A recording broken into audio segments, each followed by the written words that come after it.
Welcome back to Behind the Play. My name is Alex Adams, and today I'm joined by Sara Orlesky, senior host and producer for the Winnipeg Jets. Sara, thanks so much for coming on the show. I've been such a big fan of yours for so long, and obviously with the Jets returning to Winnipeg and being a fan. So thanks so much for taking the time and coming on. Oh, my pleasure. Thanks so much for having me. I'm looking forward to this. I just want to ask you a little bit about your career, and I know you have a very interesting kind of career arc, I guess. Just talk about when did you first think about pursuing a career in sports journalism? Oh, Alex, it's really all I remember wanting to do. So I'm very thankful that it's worked out because I don't know what else I would have been doing.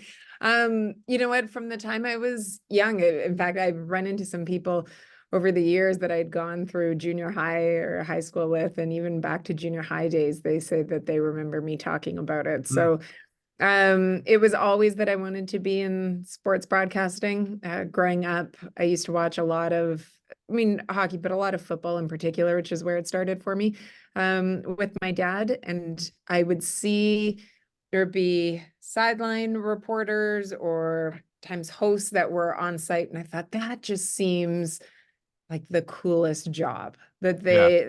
they get to be there at the game, and you're kind of right in the hustle and bustle of it all, and you're talking to the athletes, and so that was where it started, about wanting to be able to pursue that as a career. And so I grew up in Winnipeg, Hmm. and decided when I graduated high school that I was going to I was going to go to university, and looked at the communications programs that were available across the country, and originally was looking at going east, and then decided instead to go west. And your two options, at least at the time, for communications degrees or degrees with majors in communications, were at the University of Calgary or Simon Fraser.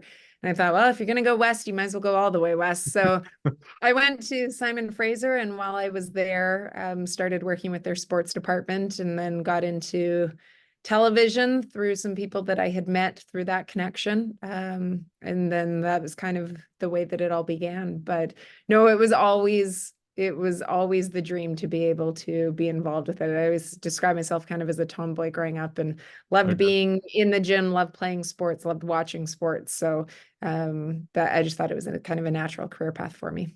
And what was it like when you were able to become a sideline reporter and just like working in the industry? Like what did that feel like for you?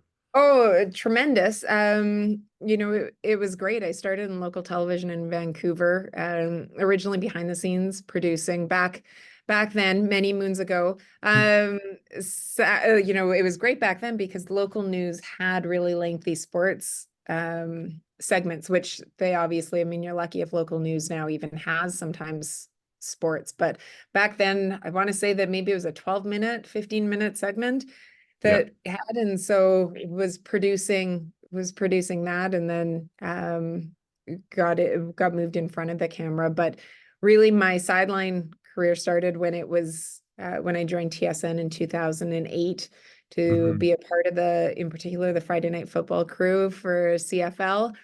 And it was tremendous. I mean, the energy, there's nothing like the energy of being at a live sporting event, as Hmm. many people know. And so, especially when you're down at the field, or in the case of football, or if you're ice level, I mean, it's an energy unlike anything else. So for me to be able to look around and see that I was having the opportunity to Hmm. live out that dream is certainly something very special.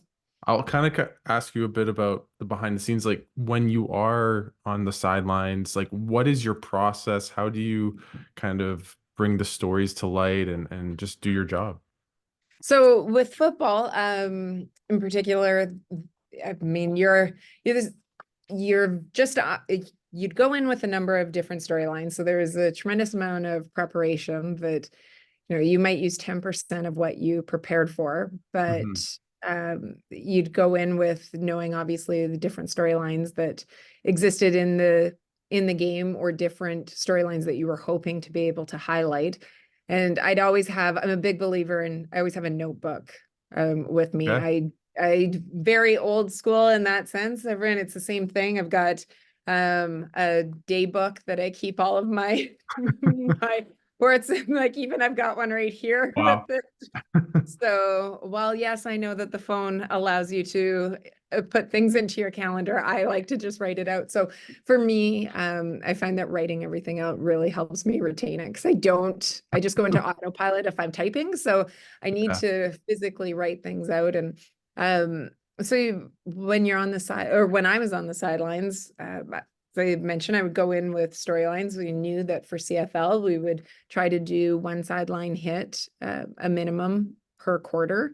Hmm. Obviously it would be dependent upon the game. Sometimes the way the game was going, you wouldn't be able to get in. Sometimes you would get in more often, and it would be a very reactionary comments that you would be making, or stories that you would be telling.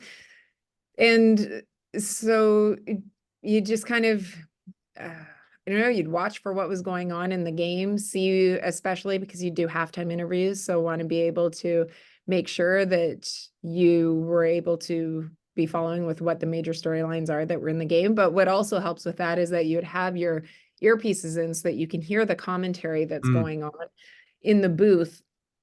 So that helps a lot, as well, because sometimes, as great as it is to be on the sidelines, which it is, you don't always have the greatest vantage point of things. So sometimes, obviously, and you don't have the benefit of being able to see replays, that sort of thing. So to be able to hear what they're talking about in the booth helps a lot in being able to pick up on things that you wouldn't necessarily be able to Mm. see from Yeah. down there.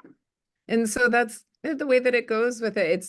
It's sometimes there's downtime during the game where you're just watching and taking everything, and then other times, it's 30 seconds left and you're standing. We would always Huh. speak to the leading team going into the half.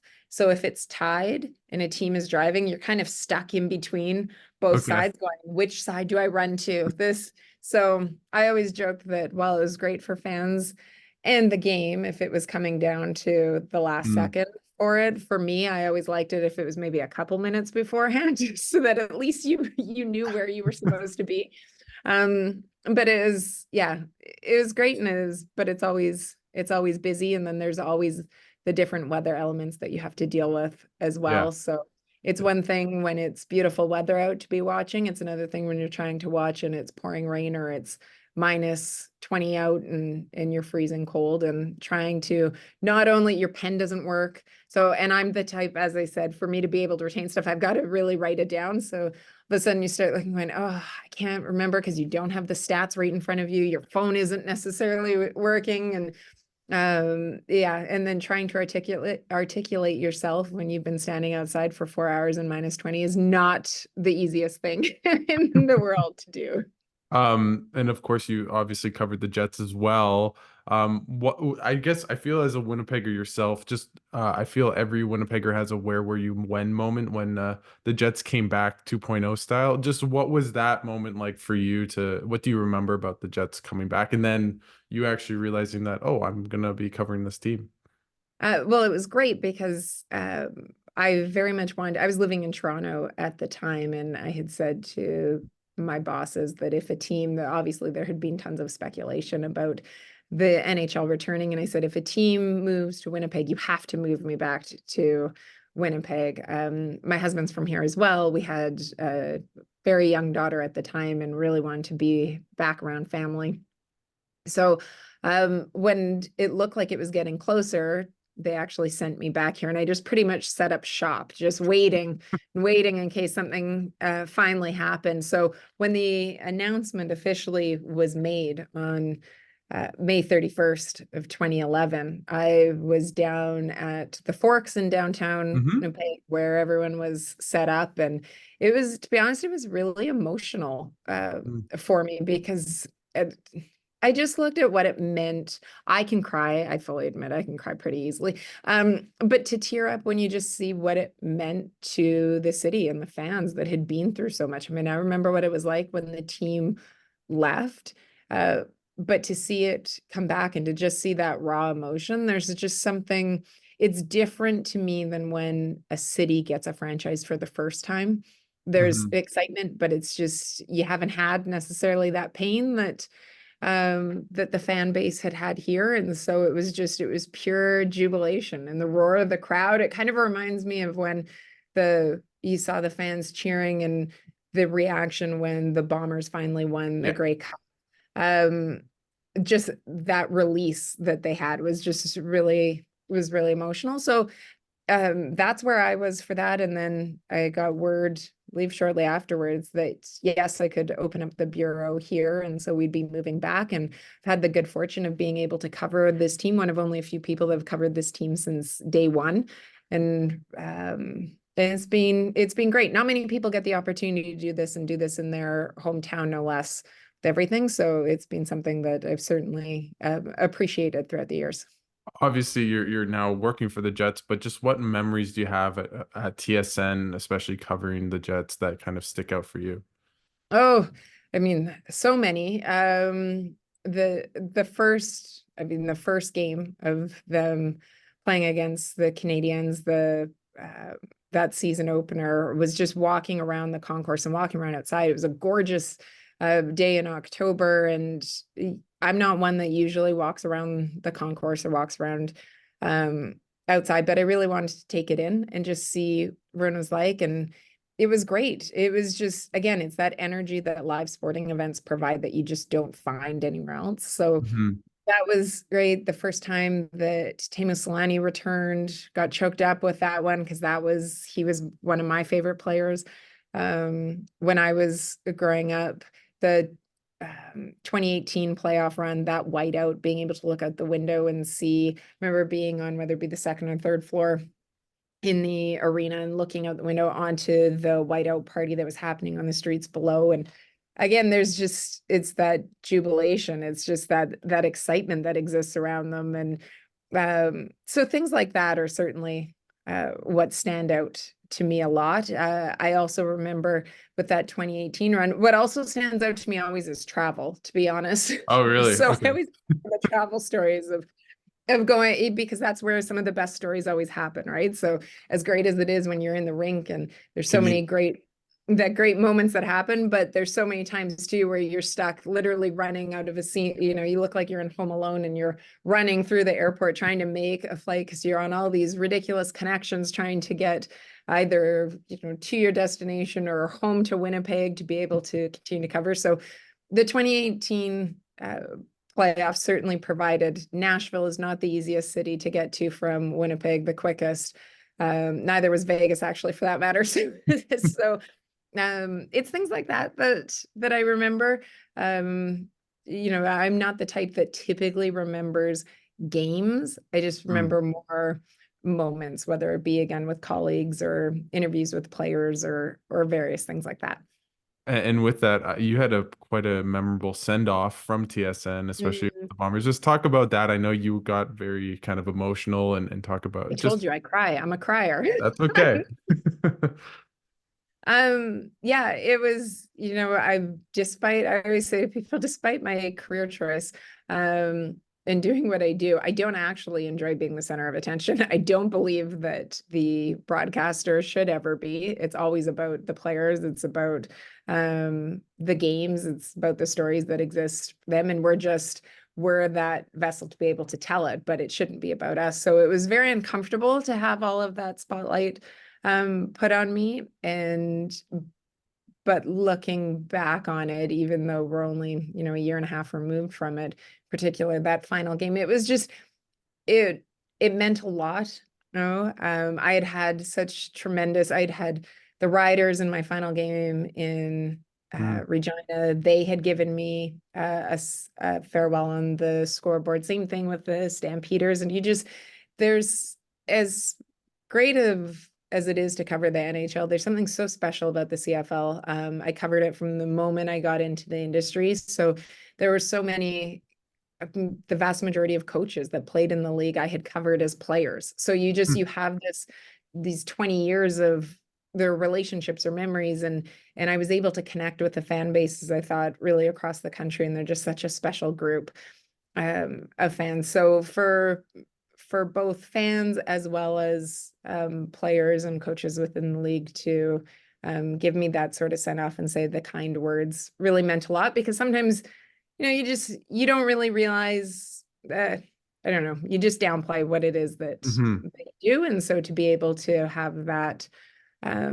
recognized, because I gave it my all, right? Like I spent, as I said, I spent so many years covering it, and to be able to see that people recognized how much love I had and how much appreciation I had for the game, the league, the fans. I never took it for granted. It was something that really meant a lot.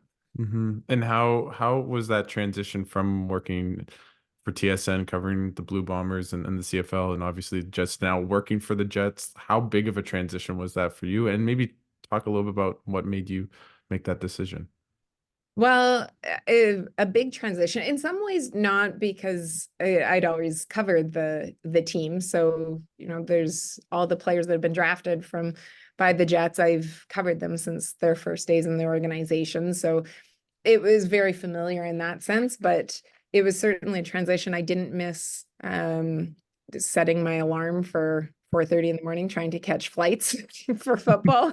But it was difficult because, as I mentioned, I mean, my love for the CFL is so great that to not have that as part of my daily life anymore was a real adjustment for it. The first Grey Cup was really hard to watch. I took my daughter to the Bomber home games this past year, and sitting in the stands was challenging because I felt uncomfortable cheering because you never cheer when Mm. you're a broadcaster.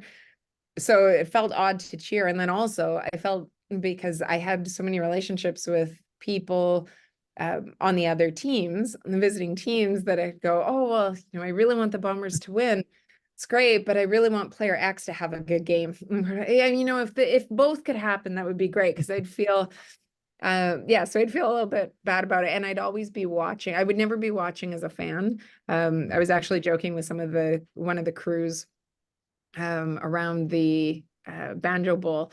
I went into the production truck and was talking to them, and I said, it takes all my willpower to not text them during the game to say, did you see that this is happening on the sideline? Just so you know, this isn't his usual routine, or this is out of the ordinary. So it's hard for me to just watch, because I just old habits die hard with Yeah. it. And I still, those CFL crews in particular, I mean, those is very much so we're families. And so I want them to have the best broadcast possible, and have success with it. So if I see anything, it takes a lot for me to not let them know, and to just sit there. Yeah. But it was good. This was the first year that I've ever been able to be home during the summer. Wow. My daughter's a teenager now, and I was back on the road 2 months after she was born. Wow. So it's so it was certainly a change, but it was something that I was excited for, a new opportunity, which the Jets gave me, just in terms of different things that I could work on. So that was exciting. And then again, the opportunity to be home a little bit Mhm. more really meant a lot to me, and was important for my family. I've really enjoyed the runway and the home ice kind of Oh, features that good. you've done, and just maybe talk about what goes into that, because some of that's kind of interviews and more feature stories. What do you like about that, and maybe what makes a good interview? Okay, so that's for those that haven't watched it. So I'll start with Runway. Runway is our behind the scenes series that was started last year, but we've kind of evolved it a little bit this year in its second season, which I am loving. So the episodes are roughly, let's go, about 14 minutes in length, and we're following the team throughout the season. Last year, which people can still go onto the Winnipeg Jets YouTube channel and catch the episodes from Mhm. last year as well, because they are great episodes. But last year they were a little bit more self-contained, whereas this year we're following throughout the season. We've incorporated both player and coach interviews, got is mic'd up, and it's great. So it's the whole purpose of it is to give fans, obviously, a behind the scenes look and a glimpse into and a connection with this team that they wouldn't get just from watching broadcasts or from just the daily media coverage. And I think that that's something, regardless of whether or not you are a hockey fan, if you're a sports fan, we've really seen that shift where, the way that people not only consume media, but what they're looking to learn and see about their favorite teams or athletes is feel that connection with them a little bit more as people, not just as players or as athletes. So that's what we're striving to do, because I think that this is such a likable team. I will say that I think this is probably the most likable team, if you were to go from top to bottom, that the Jets have ever had. And so what I love is that it's my responsibility and job to be able to help create that connection and to show people what a great team this is, how great these guys are. So that's what the runway episodes are about. And then there's Home Ice, which is an interview series where I'm speaking with players away from the rink. That was part of my deal with them. I said, I don't want to talk to you about hockey. It's great. And some, as we know, some are obsessed with hockey and Yeah. are happiest when they're discussing their game. But not everybody wants to be, or not everybody is a Mark Scheifele, Yeah. because we I know was going to say without how saying it. much he loves it. Absolutely. But I think it's important, again, to be able to get to know the players a little bit Mhm. beforehand. So we're out in the community with the players in various spots that they have a connection with. We did a great one with Adam Lowry at the Mhm. dog park, which featured his dog Banks as well, which I learned afterwards from the feedback that I got, that really people thought it was a feature about Banks. So I joked with Adam. I said, you happen to be in it, but it's become very clear you are second on the billing to Banks. Yes, it's just talking about things besides hockey and just Mhm. fun interviews. As I mentioned, I think there's a lot of great personalities on this team. So it's just an opportunity to talk about something with them besides that. So we're just about to have our fourth episode come out. We've got one coming out with Dylan DeMello, but Cool. there's Adam Lowry. We've already done Josh Morrissey, Morgan Barron. Yeah, Dylan DeMello is about to come out. And we've got one with Nikolai Ehlers that we're shooting as well. So again, it's just to give people a glimpse and something other than just talking about how the play on the ice is going. Yeah, for sure. And I'll pump your tires a little bit. I know for many people, you're definitely an icon, just even with the send off that you had at TSN, but also I think for a lot of women, they strive to be and look at you as a role model. Just what was it like coming up in the industry as a woman, and maybe what advice would you have to young women trying to come and join the hockey industry as a journalist? Well, it's certainly changed a lot. I mean, when I was growing up, I never really looked at, I can't think of a lot of women that were at least out in the field. I mean, the more traditional role for a female would be to be as an anchor or a host for it. So I didn't really have that, but to be honest, it wasn't really something that I ever thought about a whole Mm, lot. You did see it more in the States, didn't see it as much in Canada, but I had such great mentors when I got into the business. Um, I so I started in Vancouver, and I've throughout my entire career given so much credit to the group of reporters and journalists that are out there that really took me under their wing. That kind of, I don't know if they viewed me almost as the little sister mm, coming in, so they really watched out for me, and it was tremendous for it. So, but I've seen it change a lot through there. And I never truly appreciated until, I mean, the last few years, just how much of a difference representation really does matter. mm, I've always, even though I've always tried to think of myself or hold myself to a standard where someone could look up to me, just in general. So I said, even when I would have mothers, say in the city, and I'd have moms that would come up to me and say, "Oh, my daughter, I just love it. My daughter loves watching you on speed." And I mm. think that's so great, because as a mom, I know how almost picky we can be, how judgmental we can be in the types of people that we want to have as role models for our Yeah. kids. So I think it's really important. And I think that it's what I hope is that, young girls, and if you look at, say, in the city of Winnipeg, I hope that young girls look and go, wow, she's from here. Originally, she went out, she's done all these things, and look, I can do it too. Because that's always been my thing. I grew up in a family in which we were always told, if you want to do it, okay, so how are you going to go out and do it? Mm. We were never told that we couldn't. You just is so that's why when even though I didn't see a lot of women doing what I was doing when I started, it just never occurred to me that I couldn't do Hmm. it. It was I remember one point my mom saying, okay, well, what's your backup plan going to be? Because there aren't a lot of these jobs. And I said, yeah, but someone's going to have to do it. So, I mean, they're hiring someone for it. So why wouldn't they hire me for it? And that was just kind of the approach that I took with it all the time. And so, but with women coming into the industry, and this actually doesn't even apply to women, this just applies kind of across the board. The landscape of the industry has changed so much. Obviously, in this places that so many people would go to get experience when they were first breaking into the industry don't necessarily exist anymore because you don't have all of the sports departments in the small markets for people to cut their teeth. But so you have to be creative, I think, in a lot of ways now, but there are other avenues to get seen, whether it be through podcasts or various ways to get social media to be able to get your face out there um, and almost that idea of your brand or some experience with it. But what I do think is, and I always recommend to people, is to get experience kind of across the board when it presents itself.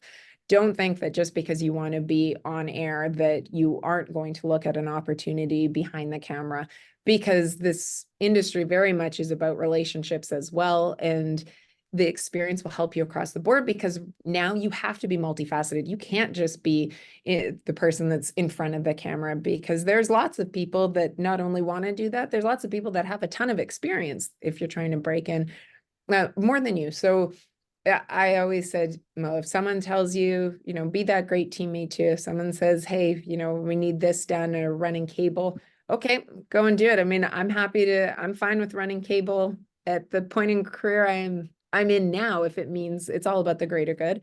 But again, if the opportunity presents itself, don't pigeonhole yourself to just say, okay, I can only, because this is what I want to do, I'm only going to do on air.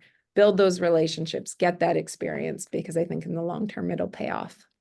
Well, that was very, very well said. I have two last questions before I let you go, Oh, Sarah. sure. The first one is just about the Jets that obviously you don't cover, but you're with day in and day out. Just how good is this Jets team? You obviously alluded to how fun they are, but and exciting, but just how good do you think this team can be?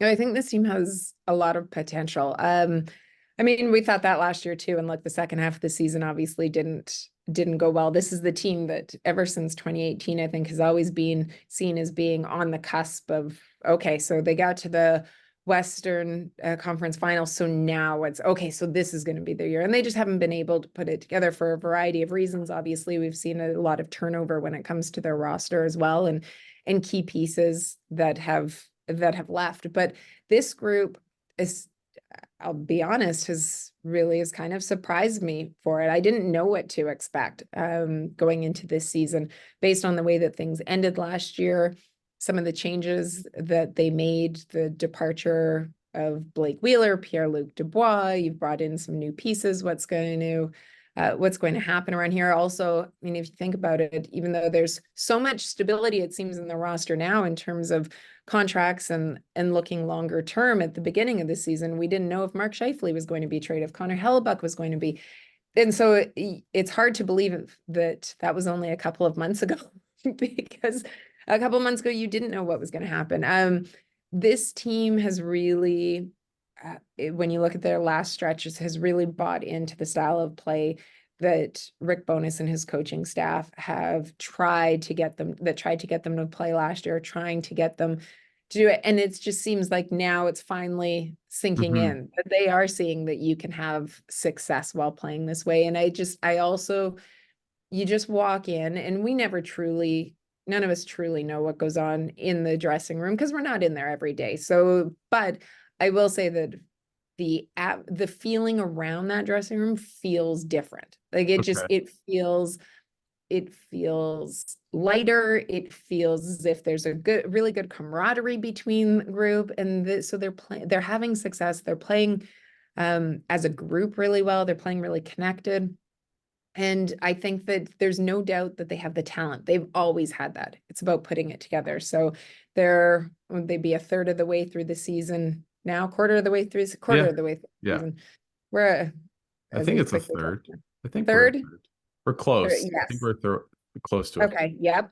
Yeah. And so we'll go with that. So a third of the way through. So I mean, there's still obviously a lot to go, but you see all the signs. You see the way that the new players that came over in that Dubois trade, the way that they have been able to fit in when healthy for it. And you just see everybody pulling in the same direction. So I think that we didn't always necessarily see that in the past. If they can continue to do that, do I think that they can make a deep run this year? For sure I do. And you look with Connor Hellebuck playing the way that he is in net right now as well. He's your best starting point for everything and going out from there. So I think this team is certainly a lot of fun to watch. I think this team has a lot of potential. So it'll be great going down the stretch when we get into March and April. It sounds like, I know you like Ted Lasso. It sounds like they believe. I can see. I love Ted Lasso. Oh, who doesn't love Ted Lasso? Is Rick? It's maybe Rick, but that's what I would say. Rick Bonus is the Ted Lasso There you of, go. of the world. Only he knows a lot about hockey. Ted was going more, wasn't really up there with his football knowledge, but Yeah, exactly. Okay, last question, and this is a bit of a fun one, Sarah. So if tomorrow Gary Bettman resigns and ordains you as the new commissioner of oh, no, I don't want it. I of the don't want it. NHL, no, you don't have to take it. I Just for don't like one, to be booed. No, Alex, I don't want it. just for one day, what rule would you change in the NHL? Oh dear, what rule would I change? Oh, it's a good question. What rule would I change? I don't know what rule I would change. Now all of a sudden I'm blanking on every single You rule that get there's a exists lot in the of game of hockey. reviews.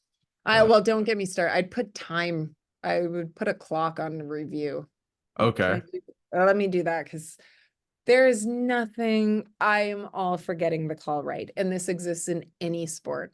If you have to take it though, frame by frame by frame, I just think that at some point there's like say for the offside, right? There is the blatant offsides that we've seen, which is Matthew why Shane. your ability exactly why this rule came into effect anyways. But if you're having to go, as I mentioned, slowly frame by frame, and we're talking 5 minutes that you're sitting there looking for it, that's ridiculous. There is going to be human error in the game. There just is, and we should allow for some of it. It's just that you want to take the blatant ones out. But there's nothing that ruins the momentum and the vibe in an arena more than when you're just sitting and waiting and waiting. And again, if you can't see easily, then I think you let it go and you live with the consequences because that's just the way that sports goes sometimes. So, but with that being said, again, I don't want to be commissioner. Your first decree is to resign. That's right, yeah, exactly. that's it. Yeah. Yeah. Well, thank you so much, Sarah. I really appreciate you giving me the time and coming on the show. Anything you want to just plug for, I think for the Jets and just all the stuff you do. Well, thanks. As I mentioned, I mean, our biggest things would be Runway, HomeIce. Jamie Thomas, who works with the crew as well, has Ground Control, which is the Winnipeg Mhm. Jets podcast, which is in video format this year, which I think adds so much. I don't know about you, but I love Yeah. being able to, I'm a huge podcast person, but I love to be able to see it because Jamie breaks down laughing on a very regular basis. And there's something to me that's that much more contagious and enjoyable about it when you can see the reaction as well. But as I mentioned, our YouTube page has all of these features on it. And so really suggest people give it a chance. You can learn about the players and the team and follow along as well. And would love to hear feedback from your listeners and from you as well when watching it as to what you like or what you'd like to see more of. And hopefully, again, we'll be able to help create a little bit, increase that connection between fans and this team so that they know a little bit more about the Winnipeg Jets. Yeah, exactly. And well, I hope they go deep and maybe win a cup, and maybe you have there's a Sara Orlesky ring or your name engraved on the cup. So that's what I'm hoping for the I mean, next year. it's wow. I just want the parade. I'm gonna host the parade. I want to be hosting the coverage of a parade.